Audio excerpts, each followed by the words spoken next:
The resume is one of those things that everybody knows they have to have in a job search. It's one of those things that everybody instinctively says when they wake up, hey, I need a new resume if I'm going to find a job. But very few people really understand how to write a resume because they don't have the right perspective on how to write a resume. You see, most people's resumes that we look at are not resumes at all. They're autobiographies of that person. Interesting, sometimes very compelling, but it's not really a resume in the job search sense. So your resume is not a study of your life. It's not a look backwards over the jobs that you've had and the schools that you attended and those kinds of things. A resume is not a look backwards. A resume is really a look forwards. It's a look towards what you want to do, not where you've been. And most people who try to write resumes on their own end up writing chronologically based, historical, autobiographical resumes that are interesting, but not really resumes in the true job search sense.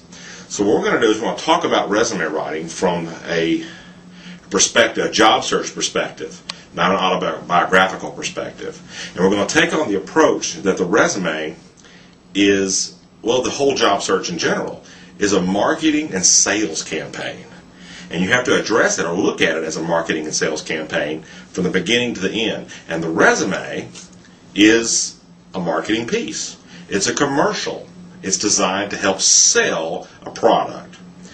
And so as a commercial, if you think of a resume as a commercial, it takes on a whole different perspective than it does if you're trying to write an autobiography of yourself.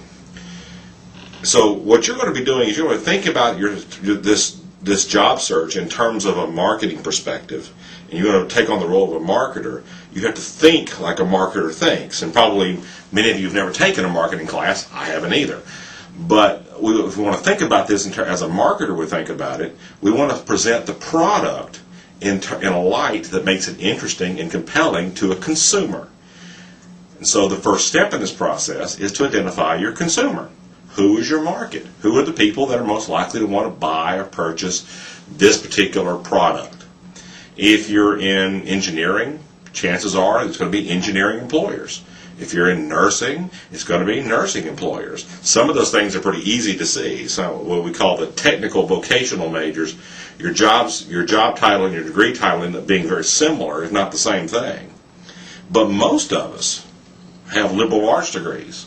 Most of us have degrees in history, psychology, mathematics, speech communication, all kinds of different things, where your job title and your degree title are not going to match. So then you have to do some thinking.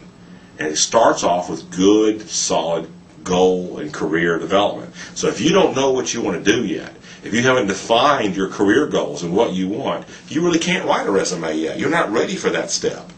And so if you're at the point where you're saying, hey, I don't know what I want to do, I don't know the kind of things that I can do with my degree or things that I can do with my skill set, then you need to come back and see one of the career counselors at Career Services and let us talk to you about some goal setting and some career development kinds of issues, career counseling kind of issues to help you formalize those career goals, because you're not really ready to write a resume yet. If you already know what you want to do, now you're ready for the steps of what we call tool development. The resume, the cover letter, understanding how an interview you go through an interview, how the job search process works, and those topics will be talked about on other video seminars.